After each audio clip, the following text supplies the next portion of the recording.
She has formerly been the director of a number of different institutions, including the graduate program at the Center for Curatorial Studies at Grant in New York, the director of the Iaspis'in, curator of the Moderna Museet, amongst many other things. I'm sure she can elaborate. But thank you, Maria.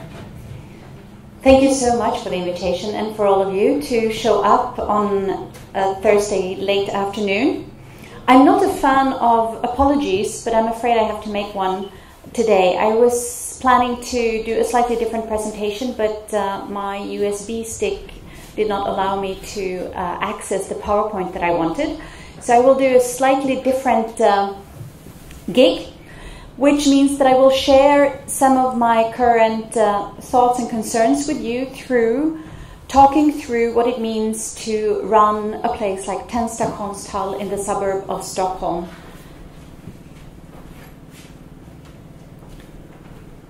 This is the neighborhood of Tensta. So you have to imagine a late modernist housing estate built in the late 60s as part of a very ambitious construction scheme by the government of Sweden. It was called the Million Program, and between 1965 and 1975, 1 million housing units were constructed throughout the country. This was enormous for a relatively small country at the time, and more or less in one go, housing conditions improved incredibly throughout Sweden. So you would have these million program areas all over the country. Tensta is one of them, and Tensta has become the iconic million program area. Today, around 20,000 people live here, 90% of whom are trans locals or migrants or immigrants, whatever we decide to call them and us. And it's considered by many to be a problem area. A problem area in the sense that the unemployment is higher than the national average, the average income is lower than the rest of the country, and it's often in the media for reasons of violence of different kinds. But as you can imagine, a lot of other things go on in a place like this. And the Konsthall is located to the left of this picture, underneath the modest shopping mall, which I will show you in a moment. Tensta has not always looked like this, obviously. When it was built in the late 60s, it was farmland and a military training ground, and they erased all vegetation to come up with these houses, which, if you stroll through the area, are actually remarkably varied. It's not as homogeneous as one could expect. And this is the local center, or the square, the way it looked in 1970. And this is what it looks like today. So the buildings with the shops were covered in the late 80s in a typical postmodern style. And when you go through this shopping mall, you will not find big chain stores, but small family-run businesses, a number of shops being empty even.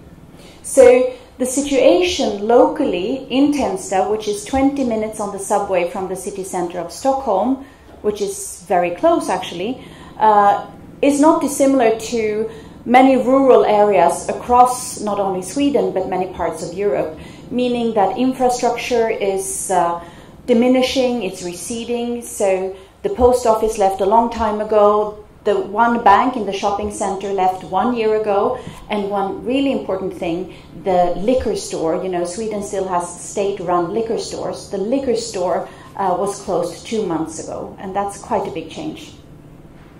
And here we are, Tensta Konsthall, in the basement, in a former storage space of the shopping mall.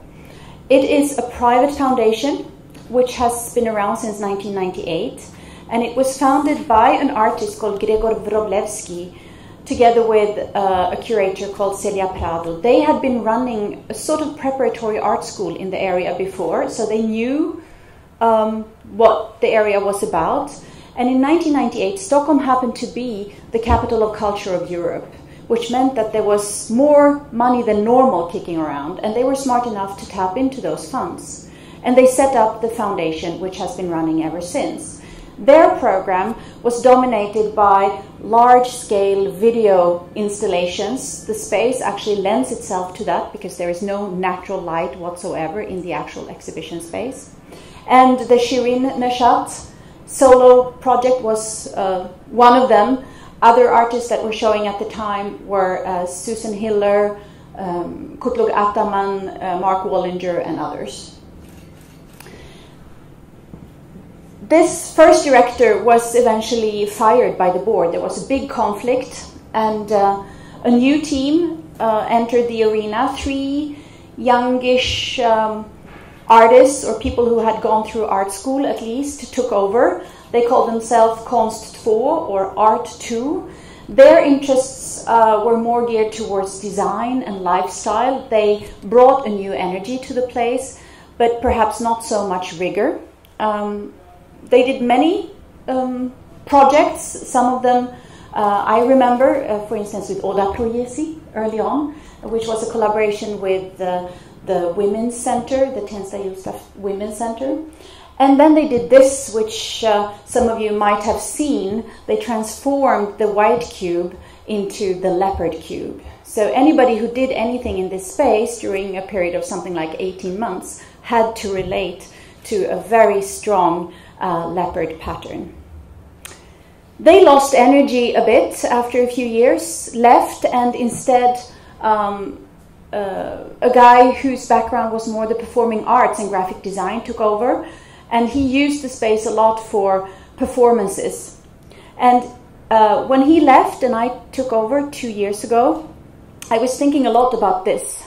What it means to be in a very particular location. Of course, all locations to some degree are particular, but here you have an area where people actually live, which immediately creates a different fabric compared to many other art institutions. And we, as the Konsthall, actually are among the more stable entities in a part of Stockholm where things have changed a lot. So you see the signs and the billboard here, and this is exactly what you see when you exit the subway.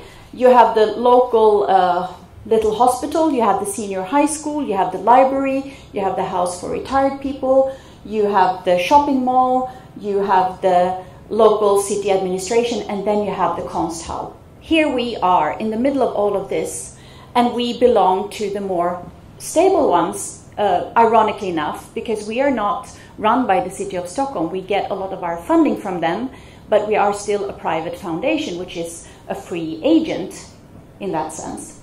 So how do you work with contemporary art in a situation like this? And for me, it has always been extremely important to think of art at the beginning, and this is where my apology comes in, because I was going to start with talking about a number of artworks, but you have to imagine that that was what was supposed to happen. I wanted also to take into consideration the legacy of this kind of housing scheme, the Million Program, the ideals that were involved with setting up something so large. And one project that we kicked off immediately when I came there, and which is still going on and which will go on for a couple of more years, is called the New Model. And it takes its starting point from this project in 1968, which was organized by an artist and architect from Copenhagen called Palle Nielsen at the Modern Museum in Stockholm. He transformed one of the big exhibition spaces of this legendary museum into an adventure playground for children. And the model, A Model for a Qualitative Society, which was the full title of his project, was inspired or triggered by what Palle Nielsen himself saw as alienation in relation to late modernist housing estates in Denmark, slightly older ones than Tensta, but nevertheless similar kinds of areas. And his answer to this alienation, where people were living in isolated ways, where traditional gender patterns were emphasized, etc., was to look at children, at how children are playing, which is a rather idealistic thought, but he embraced it entirely. And what the new model is doing, the project that we're doing in Tensta, is that together with the curator Lars Bang-Larsen, we have invited 4 artists to develop new work, asking some of the same questions as Palle Nielsen asked then in relation to these Danish housing estates. So what is a qualitative society today from the point of view of Tensta? And the 4 artists are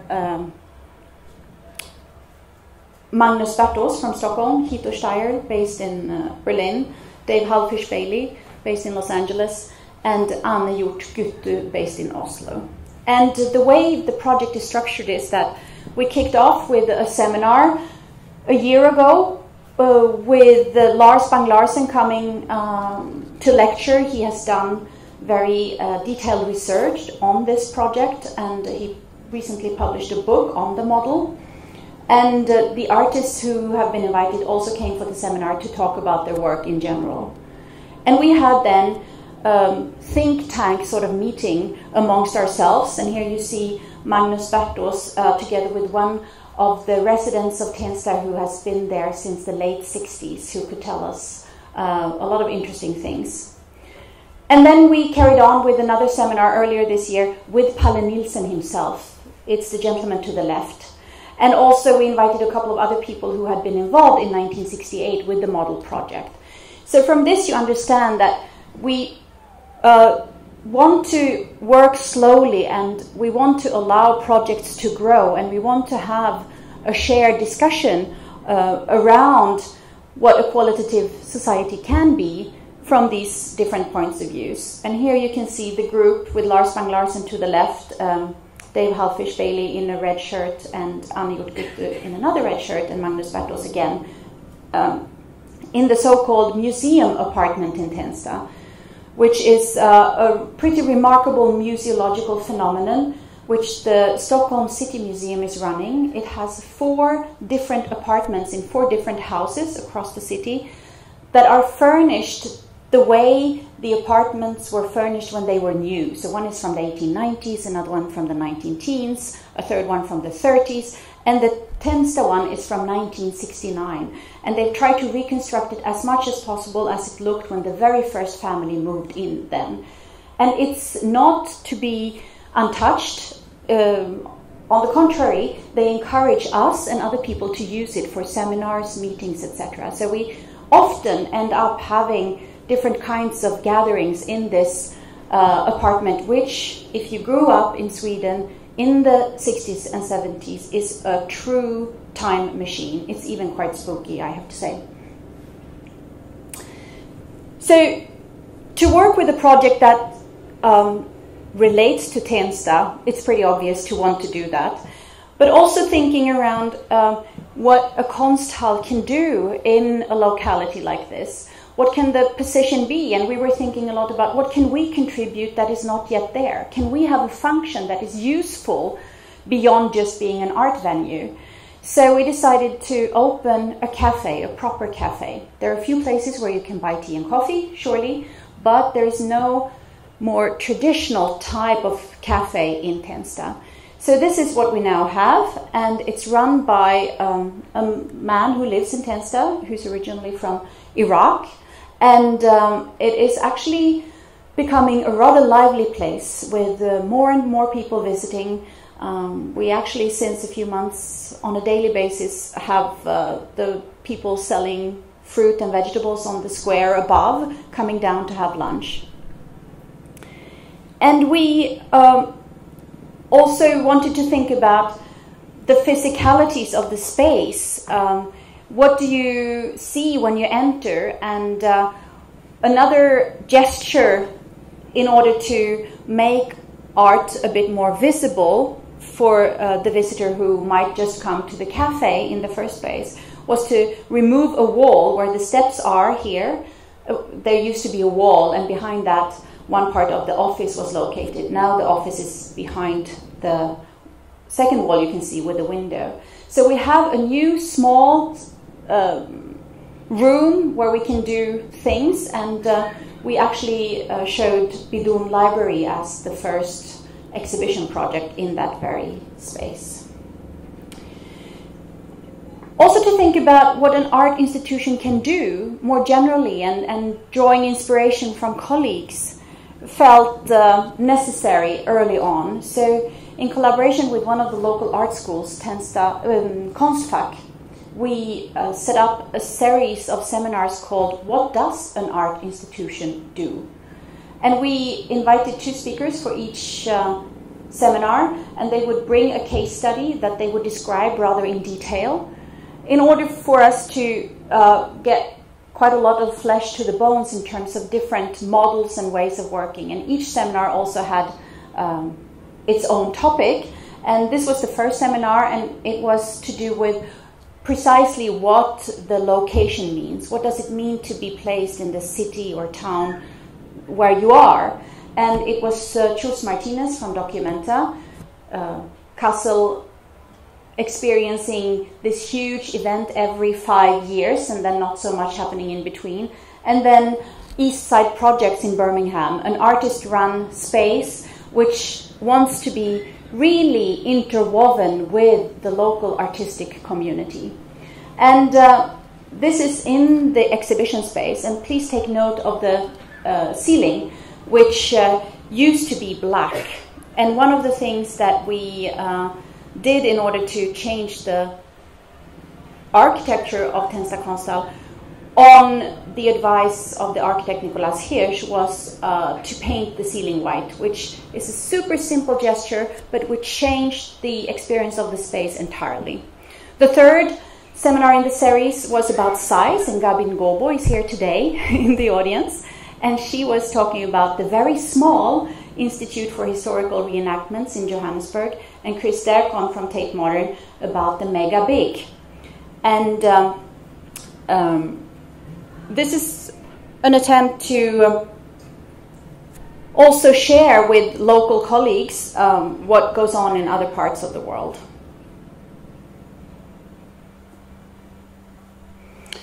And the first exhibition during my time, and here you can see that the ceiling is indeed white, was looking at abstraction and contemporary art. That is something that I've been working on for a few years, so you can call it a research project, and different manifestations of abstract possible have happened in Malmö, in Mexico City, in Zurich, and Stockholm was the 4th one, and since then it has also happened in Birmingham at East Side Projects. And looking at abstraction and contemporary art, I've identified 3 strands, let's say: formal abstraction, social abstraction, and economic abstraction. So in Tensta, it was a group exhibition with around 20 artists, where we used no exhibition architecture. It was only the works themselves that orchestrated the space, let's say. And there was an emphasis here in Tensta on formal abstraction. You have the work of Maitu Perret to the left on the wall with the wallpaper. José León Cerillo, the screen in the middle, partly hidden by the pillar. You have Jenny Sundén and Åsa Norberg, the 3 platforms here in the foreground. So this emphasis on formal abstraction was not to say that the works involved here can be confined to that approach to abstraction. It was just to have a sort of loose thread running through. And the social abstraction part had its own venue, or rather there was an emphasis on social abstraction in a second venue, which is a seminar room at the Center for Fashion Studies at the University of Stockholm.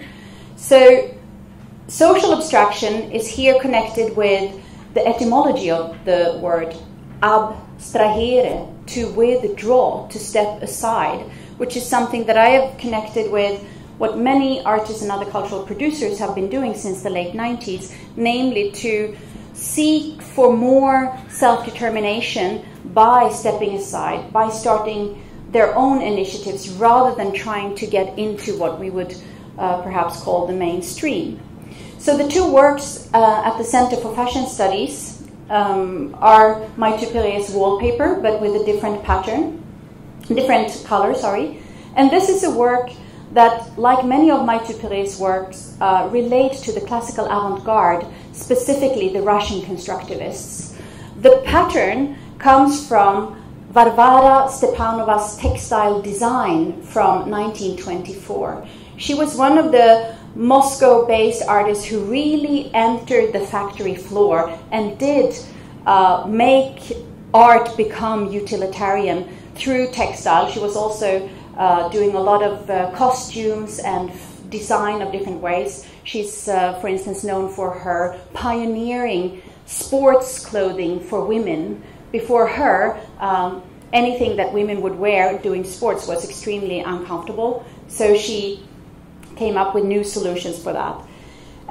The other work in the space is a poster by Emily Royston called Ecstatic Resistance. And Ecstatic Resistance is not only a poster, it's an exhibition project and part philosophy even, you could say. And the poster work was made for Manifesta 8 in Murcia in the south of Spain in 2010. And it contains several texts in addition to a beautiful diagram where Emily Royston is describing ecstatic resistance diagrammatically. And one of the texts by Catherine Lord, who is an American poet and artist, talks about the seminar room as a space apart. In other words, the seminar room as a space within society today where other kinds of conversations can happen. Perhaps this is a slightly romantic idea of the university, of academia, of the seminar room. But I think that there is something to be said about the possibilities that are still there compared to many other venues. So that is the connection between having these two works in this very space, talking about social abstraction, a sort of withdrawal, a kind of retreat as a gesture, as a methodology, a sort of performative abstraction even. Importantly also that these two works are going to stay until December 2013. So we were within Abstract Possible in Stockholm operating with different time frames. So a group exhibition up for 3 months, your usual period. Here's something that is up for 2 years. And then, and here's just the diagram by Emily Royston. And the diagram being absolutely central for any discussion about abstraction. And the third venue, which corresponded to economic abstraction, in other words, art and money, and specifically how funding for contemporary art operates today, and what the boom of the commercial art market has meant for funding structures, even public ones. And that part of the project took place at an auction house in Stockholm, the Bukowski's auction house, for 2 weeks, and the works were for sale. All the artists that were in the group show at Tensta Konsthall were asked if they wanted to also show a work here at the auction house, and only 2 said no, and they said no because they don't want to have anything to do with auction houses at all, because auction houses tend to mess up prices, they tend to manipulate certain artists' careers, etc. And I invited 2 artists who were mentioned quite a few times during the CMAM Congress, Goldin and Seneby, to devise the framework for this third part of Abstract Possible. And they invited a poet in turn. They often work with outsourcing, and their work in general deals a lot with phenomena of late capitalism, such as tax havens. And The poet Mara Lee wrote a confidential policy poem. Nobody has ever heard of a confidential policy poem before, but it was a poem, very beautiful, that she wrote partly about the history of this company, Bukowski's, and partly about art and money. And it was only read by the artists in the show, myself, and the staff at Bukowski's. And it included a set of instructions that the staff had to pick from. And one of them was that the staff of the auction house, were going to install and mediate the show. I, as the curator, was not going to do that. I had only provided a list of artists, and then it was supposed to be business as usual. It should look the way it normally looks. They should deal with it the way they normally deal with it. So an avoidance of trying to make things more sexy than they typically are. The work you see on the wall is Mika Tajima's hotel suite. Another instruction was that whenever anything was sold, it was supposed to be taken down from the wall immediately to show business in a concrete and direct way. So on the back wall you see a spotlight, and a photograph by Zachary Formwald had just been taken down. The fee that I got to guest curate this part of Abstract Possible from the auction house was used to fund this little report, which is called Contemporary Art and Its Commercial Markets, a report on current conditions and future scenarios that I co-edited together with Olav Velthus, who is probably the foremost academic on the commercial art market. He has specialized on pricing, how prices are being established on the commercial art market. And we commissioned a number of people to write new texts, and it's actually the first volume on the commercial market of its kind. And this generated a lot of debate locally in Sweden. Here is just an image from the launch in Tensta of the report. And the debate was twofold. And one side was that many local gallerists were upset, and are upset, and have been upset for a long time, about how this very auction house has started to enter the primary market, which is traditionally the arena of the commercial galleries. They take on artists directly and sell directly from artists.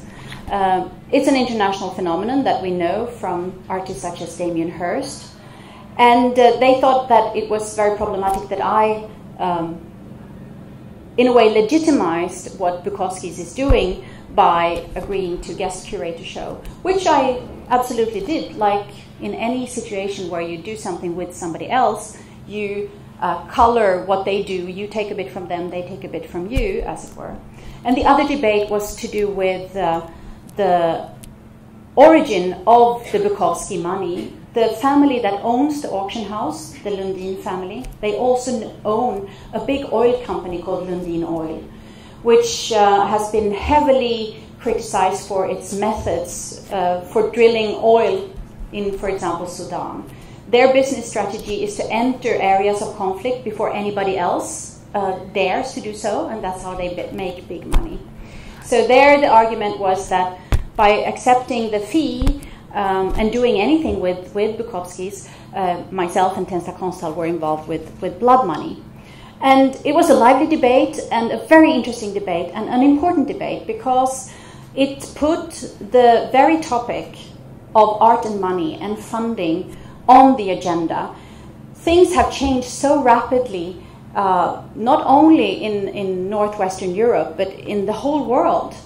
And there have been too few, I think, discussions around these funding structures and what is going on, and what institutions like Tensta Konsthall are asked to do by our public funders.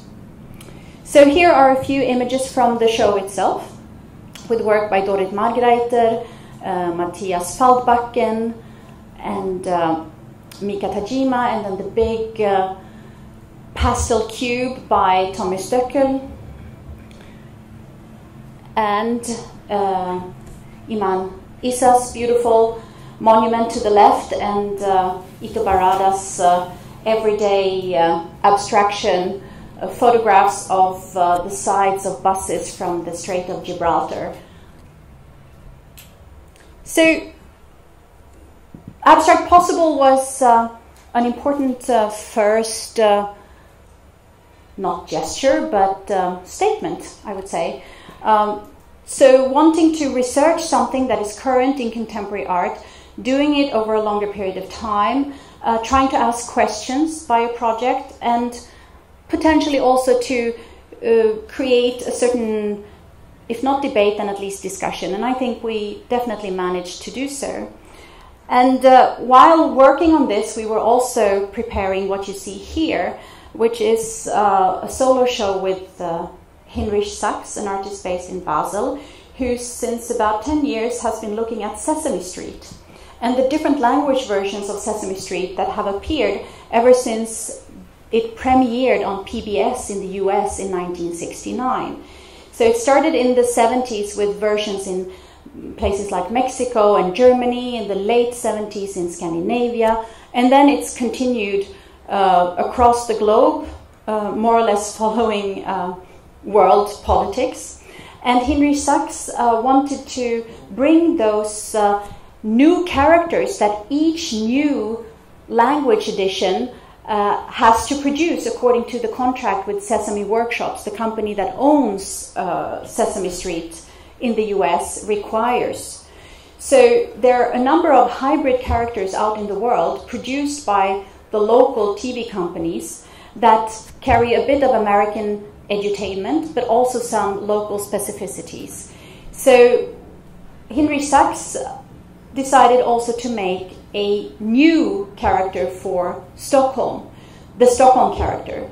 And he developed that together with a 5th grade class in Rinkeby, which is a neighboring suburb of the same kind as Tensta. So here are a few images from the workshops when they met once a month for a year leading up to the exhibition, developing this new character. And eventually, the character that they made is the one on the right, Mr. Carrotson. And he is surrounded by some of the well-known figures like Ernie and Bert that you can buy online from China very easily, and the remade ones from other countries. The one to the left here is actually from South Africa, and she's a 5-year-old little girl, an orphan who is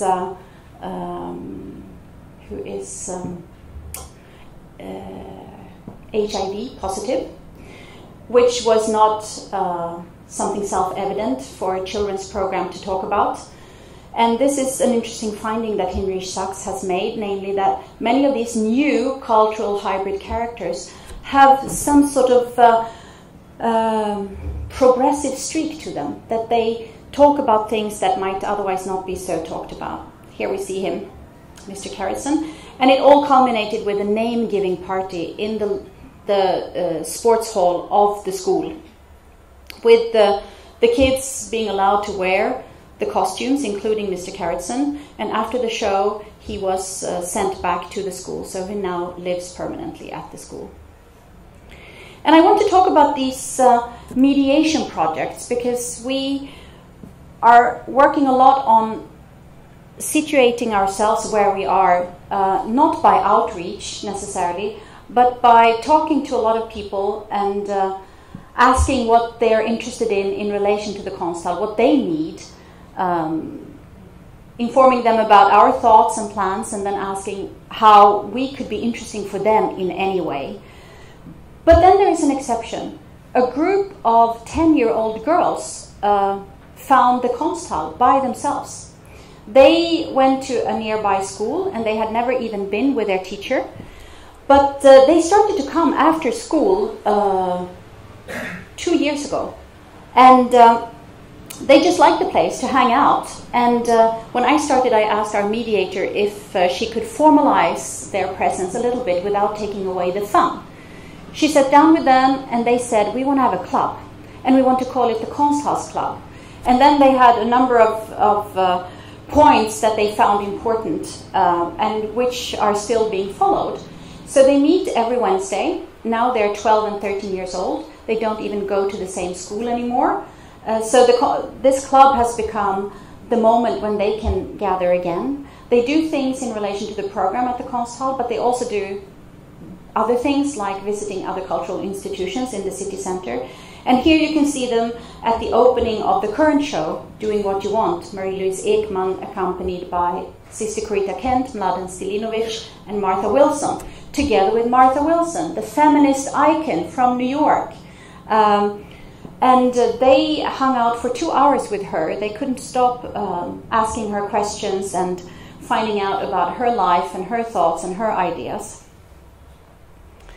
Another project which also shows that we're trying to be particularly open to young women is the fashion project. So it's a project where girls from the senior high school in Tensta meet every Monday with our mediator, Emily Fahlén, and they do things to do with fashion, but more than anything to do with choices in life, whether it's lifestyle choices or other choices. They work practically and theoretically together, and it's a collaboration with the Center for Fashion Studies. So every now and then they go to attend a lecture at the university as part of the program at the Center for Fashion Studies. And they also do collective actions in public space. So one of their projects was to form patterns with their own bodies together, and then printing these patterns on banners and finding locations for those banners. And the first semester culminated with a small show at the Culture House in the city center. And I'm mentioning this because a lot of the things that we do tend to not only take place in one location, but to have a back and forth dynamic. So things going on in Tensta can eventually also be viewed in the city center. It's far from given that the inhabitants of Tensta travel to the city center on a regular basis. Wouldn't you have wanted to participate in this? This is one of the art camps that we do every school holiday as a collaboration with different art schools in Stockholm and the rest of Sweden, whereby they lend us one of their teachers, great artists, some of the most interesting in Sweden, and together with our mediator they come up with the topic of the week, the year group that it's supposed to target. And this is about art and sports and the possible blurring between the two, which involved painting by skiing in a sports hall with the artist Victoria Brännström. The artist Elin Wikström this summer did a parkour art camp, and this was the first one that was cross-generational. 10 to 100 years, and actually we had a gentleman in his early 70s participating. But also rather classical ones like portrait painting with Filippa Arias, or making tree houses. Tensta is located in a very beautiful area next to a natural reserve with forests and creeks, etc. And Tensta happens to have a unique one-year architecture course at the senior high school run by the proper architecture school of Stockholm. It's a one-year course which is there to help people who might not find it so easy to apply themselves, or who do not come from backgrounds where academic studies are common. And we collaborate a lot with this one-year course on simple tours or visits and crits, etc. And one of their teachers, an architect, did this tree building summer camp. And every year we have 6 to 8 of these art camps. They culminate in a small exhibition again at the Culture House in the very city center. They have a youth department there so that they can show what they've done. It becomes accessible to more people than the locals in Tensta, because every summer, every art camp ends with a week with a open door situation on the Friday of the week. So, where are we now? Well, at the moment, we are doing a historical show, Doing What You Want, Marie-Louise Ekman, accompanied by Sister Corita Kent, Mladen Stilinovic, and Martha Wilson, as I mentioned before. And this is probably the most well-known work by Marie-Louise Ekman. It's called Striptease, and it's from 1973. If you would ask almost anybody in the street in Sweden who Marie-Louise Ekman is, they would be able to say, well, she's the director of the Royal Dramatic Theatre, she's a film director, and she's an artist. She's a rare example of an artist who has become a public persona. Her visual art production from the late 60s till the late 80s is the focus of this exhibition.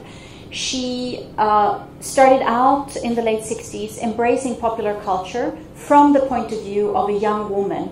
Very playful, very absurd, often to do with gender, often to do with relationships in home settings of different kinds.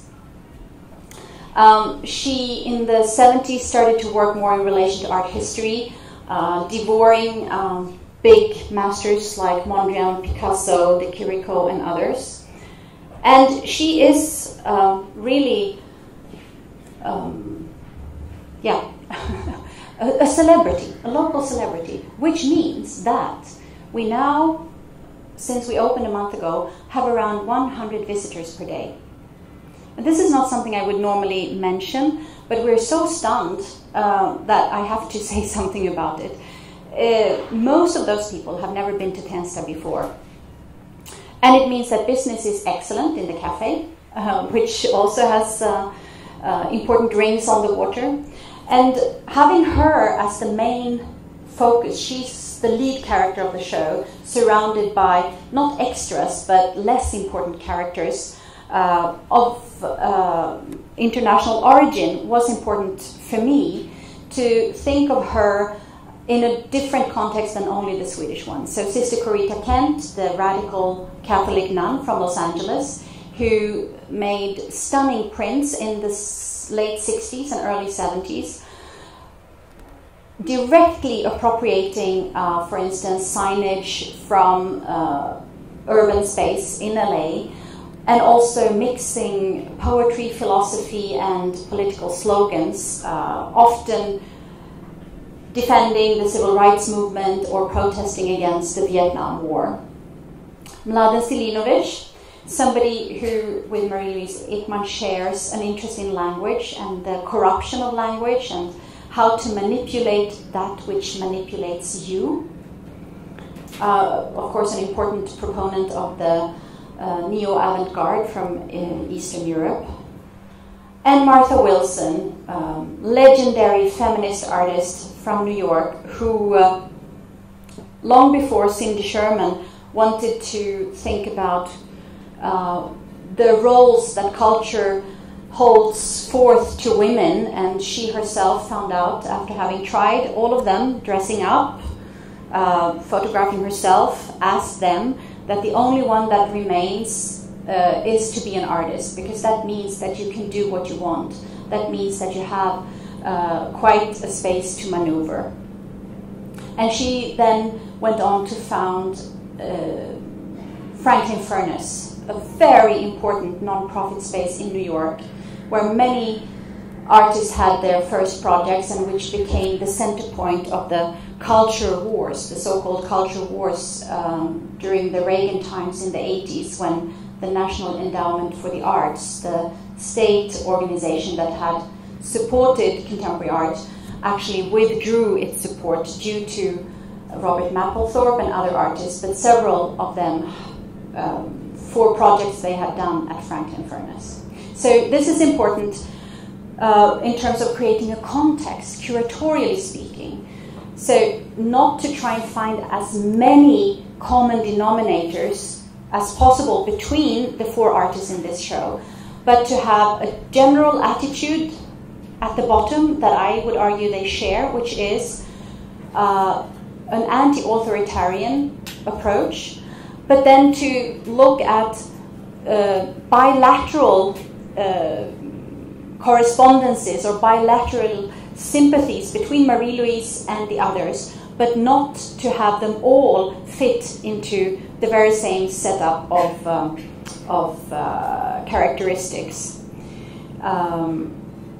And doing what you want is a quote from Marie-Louise Ekman's debut as a film director, 1977, a 30-minute long film called Mother, Father, Child, which is about one day in the life of a small family, made from the perspective of this little girl who is really fed up with her stressed and distracted parents, her hysterical grandmother, and who throughout the film several times says, "You can do what you want."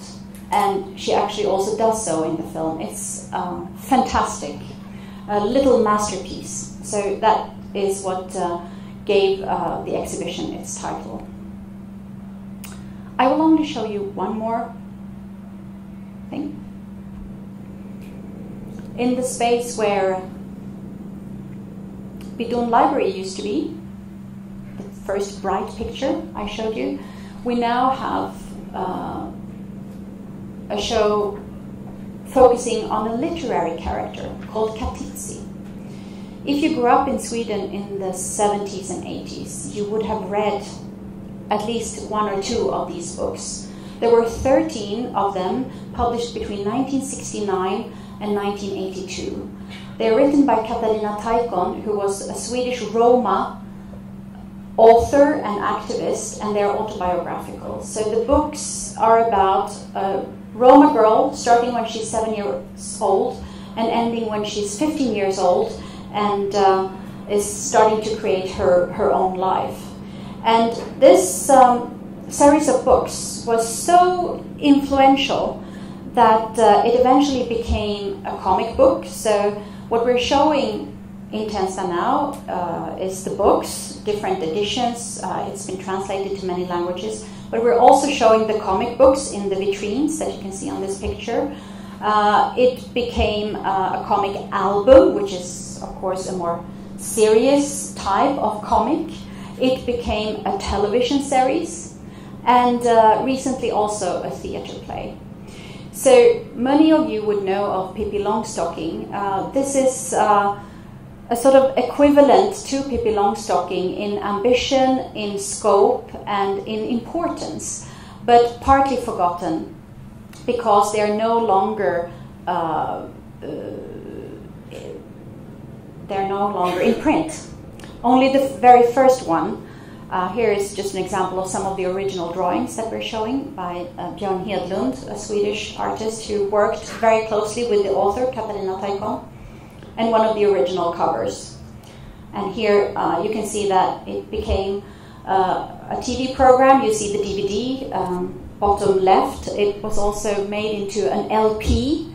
So all the forms that were available in the late 70s, Katitzi appeared in them.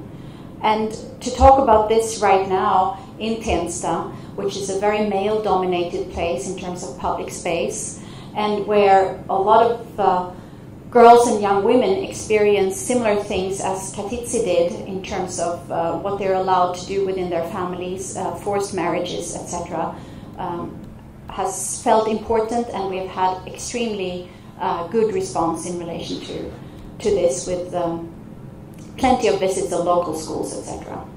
So I'm going to wrap up by saying that for me it remains a challenge to let art be at the center, art as a form of understanding that is unprecedented in terms of its ability to make us relate to our current condition, its ability to ask the right questions or the difficult questions, its ability to help us form the new imaginaries, and how to work with this art and the artist making it in ways that correspond to and are relevant in relation to the work itself. And then to think about that in relation to this very particular location that is Tensta, without working in traditional ways of outreach. I'm interested in almost taking art to the task. That might sound a bit blurry, But I mean that I think art for a couple of decades has taken often the character of a model, so something to be tested, a prototype, but it hasn't quite been tested. So I'm interested in taking art to the task in that sense. And to do so, together with my colleagues, it's only 4 people working at Tensta. We have a very, very small budget compared to the size of the space and compared to the expectations. Our annual turnover is something like 600,000 euros. Together with the team, but also with colleagues, including artists. And in line with that thinking, we have started a network with art centers in residential suburban areas. We felt that we have a number of shared conditions that are different from many of our other colleagues who run other kinds of art institutions in other contexts, and that we would be helped by studying each other's specific situations. So we call ourselves Cluster, and it's Casco in Utrecht. It's the showroom in London. It's not outside of London, but it has many of the same characteristics as a place like Tensta, for instance. It's Centro dos de Mayos in Móstoles, in the outskirts of Madrid. It's CAC, Bretigny, Paris, Le Laboratoire d'Aubervilliers in Paris, the Parasite Museum in Ljubljana, and it's also the Hollande Digital Art Center in Tel Aviv. So we're now halfway through visiting each other, and it has turned out to be extremely productive. And I also think it's important that we're not doing this in order to eventually necessarily collaborate. We were talking about that at the CMAM Congress, this imperative to collaborate that most funders today pronounce. It's not only that collaboration is desired, it's prescribed even. And in those times, it's important to be specific. How do we work together? In what ways? What are the outcomes? But it's also important that maybe not every meeting has to end up in a literal collaboration. There is something that can be shared anyway, and I think the Cluster Network is an example of how that can happen. I think I'll end here.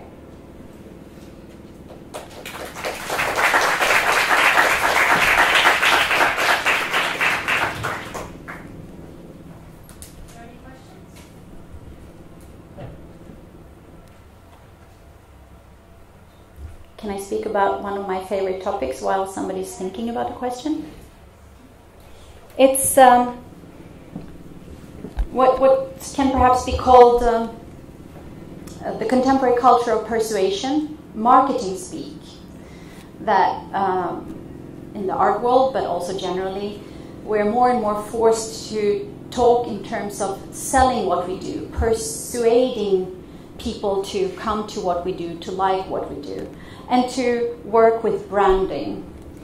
And I was interested when I took the job in Tensta to think about how is it possible, if at all, to try and not be completely immersed in this. Would it, for instance, be possible to work without a traditional logo? So I contacted an Amsterdam-based design duo called Metahaven and asked if they wanted to work with us and to think about what it can mean not to have a traditional logo. And they agreed, and they came up with something that I like very much. It's hard to see, but you can check it on the website later. At the center of this handout, which is what we give to all visitors, we don't have labels in the exhibitions, but people get handouts with plans, etc. At the center you see a square. So the square is sort of, for now, a feature that we use when we communicate. And inside this square, but it can change. It's not supposed to stay there forever. Inside the square, it says Tensta Konsthall.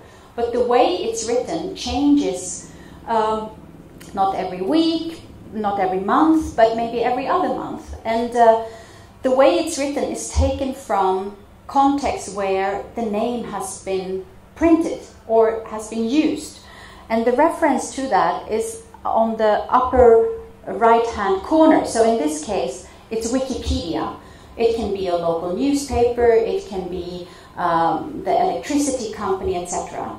And this is a way to highlight the infrastructure of a place like Tensta Konsthall, to maybe do immaterially what the architects of Centre Pompidou did with the physical structure in 1977 when that opened, namely to paint the pipes in different colors depending on whether they were carrying water, air, or something else. So to visualize, to underline the infrastructure and that on which we depend.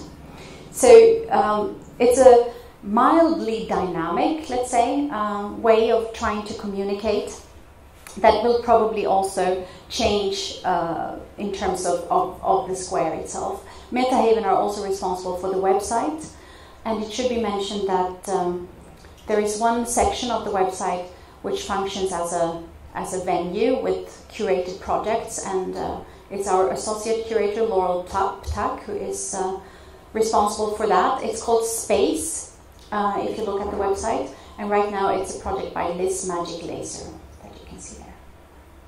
No, maybe there's a question.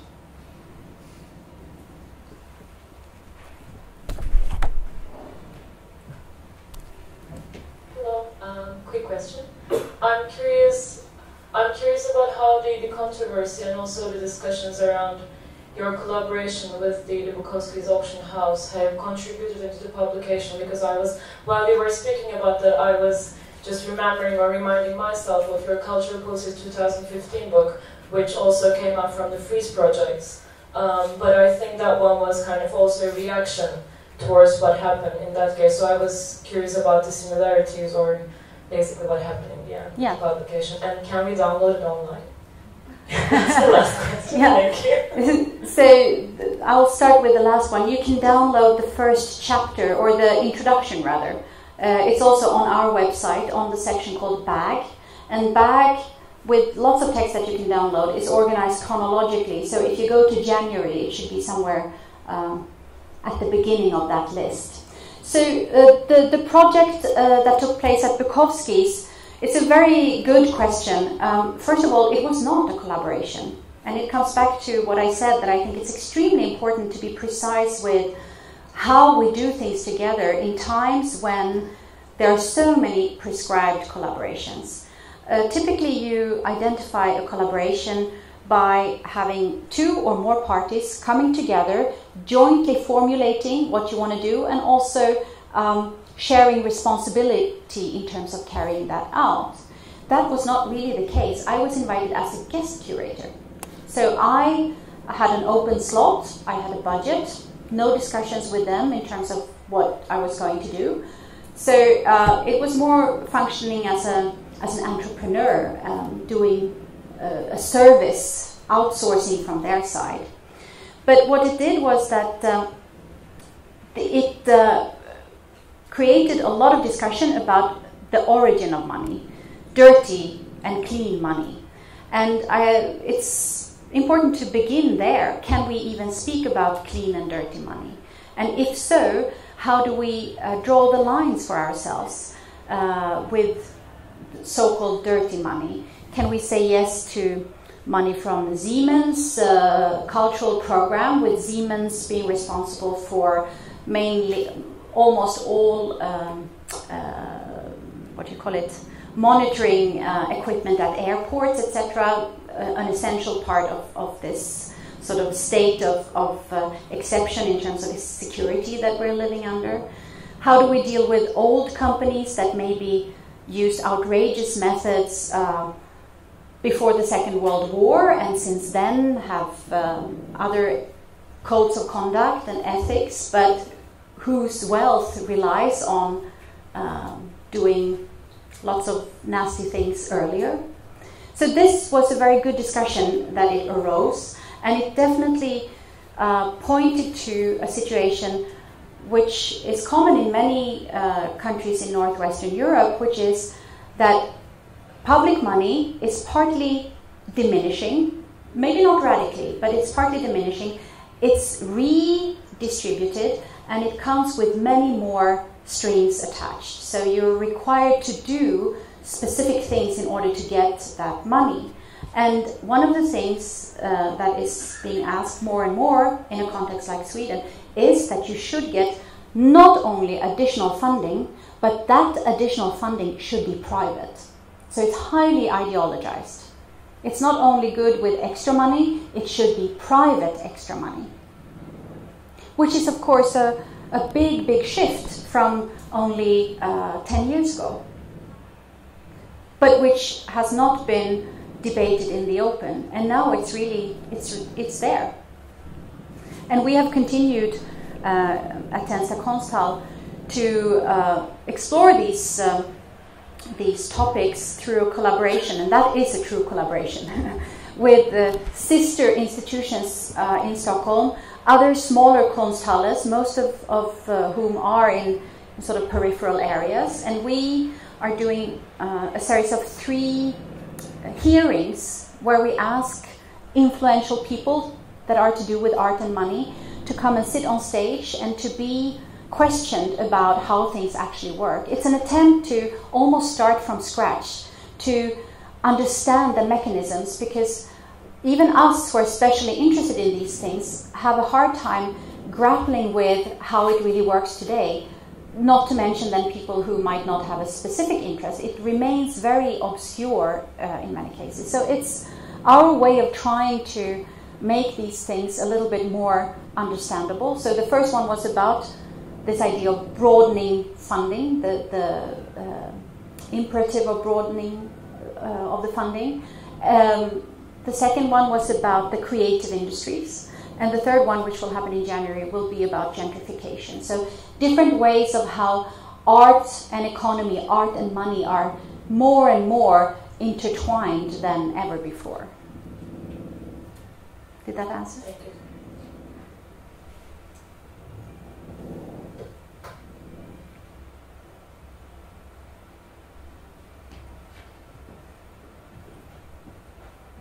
Here is one as well. Oh, there is? Okay. I wonder, first of all, I checked the website. As far as I remember, we can also see the website in Arabic. Swedish, also English, or Swedish, Arabic? Swedish, English, and Arabic. And I wonder if the Arabic language was Meta Haven's choice or the institution's choice. And also I want to ask if the website is, if the website represents you as a template, so how is the Arabic language represented in the institution itself? Yeah, I think. Yeah, I'm glad you're asking this. We had long discussions about a third language because we knew we wanted something in addition to Swedish and English, and something which is spoken by many people in Tensta. So we tried to find statistics about that, and it proved to be impossible to find precise statistics. So some people claim that it's Turkish, others that it's Kurdish, others that it's Arabic, others that it's Somali. We settled on Arabic because we know that a lot of people do. Maybe it's not the biggest majority, but a lot of people speak Arabic. And a number of people don't have it as their first language, but maybe second or third, like people from Somalia, for instance. So the way it works is that we don't have everything in Arabic, but we always have something about everything we do in Arabic. In the space, we tend to have more general information about the institution in Arabic, but not the printed matter, the handouts that we actually give to all visitors when they come through the door. And but that is also something that I imagine will evolve. You know, it's not set in stone. And like many other things, it's a budgetary question. If we had more money, it would be interesting to have everything translated into Arabic. I kind of had a related question.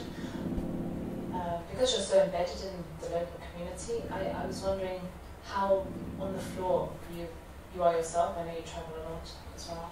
And the rest of the team. I mean, the office looks like there's a window onto it, but it still seems very partitioned. Yes. So are you available and accessible? Oh, let's see if I can go back.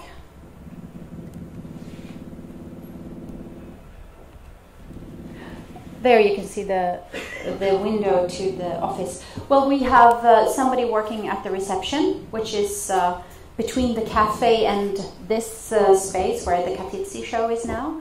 And it's sometimes one of us in the team, me less often than when I used to work in Munich, at the Kunstverein in Munich. Then I was there once a week for a day. But now it's very difficult to carve out that amount of time. But the other members of staff, they tend to be there on a weekly basis. And then we have other people who are hired to do it. Among them, Safia Guled, who is on this picture and who is a young woman living in Tensta. So we're not accessible in the sense that people can just walk through the door and expect to meet with us. But we are accessible in the sense that we are often out there, having, seeing people. We started out the first year by almost systematically contacting all local organizations and associations and asking if we could visit them. Most of them said yes. And there we had very sort of simple conversations to do with, what are you doing? Tell us about what you're interested in, what's coming up, what's urgent, what's problematic. And we shared similar thoughts around our activities. And then we always ended by asking, so how can we be interesting and useful for you? And some of them came back with concrete proposals, others didn't, which is fine. So a case where they came back with a detailed suggestion was the Women's Center, the local Women's Center. They wanted to make tea and coffee salons in the cafe. So now they're doing, every now and then, tea and coffee salons in the cafe, where they cook tea and coffee the way they are used to doing it, and also pastries to go with that. So it can be very unspectacular things.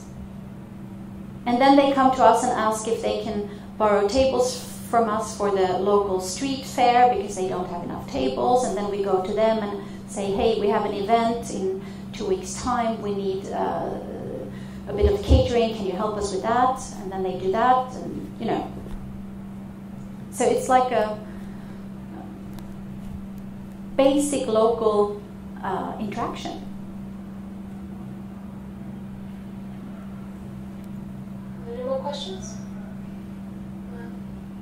If not, then thank you very much, Maria. And I know you have to catch your flight soon, so have a good flight. Thank you very much.